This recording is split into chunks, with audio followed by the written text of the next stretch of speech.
All right, jumping over to the tight end position, you got a couple guys on your list that you have been able to get on the waiver wire. They've been in our lists.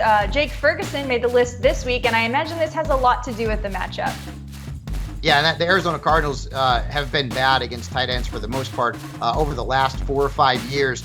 And that is the trend right now. They have given up the most fantasy points at tight ends since the start of last season.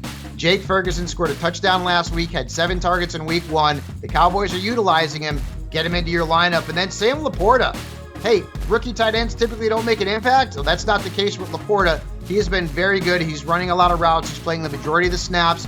This is a good matchup against Atlanta as well. They've allowed the 4th most fantasy points at tight ends since the start of last season. So the rookie is in our good graces. Start him this week. And who are we sitting at the tight end position?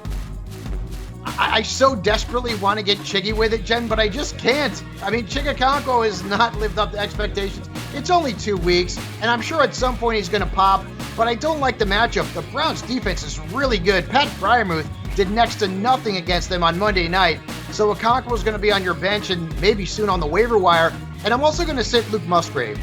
And Luke Musgrave is playing a big role in the Packers offense. Totally get it. The snaps are there. The opportunities have been somewhat there, but I don't love the matchup against the Saints.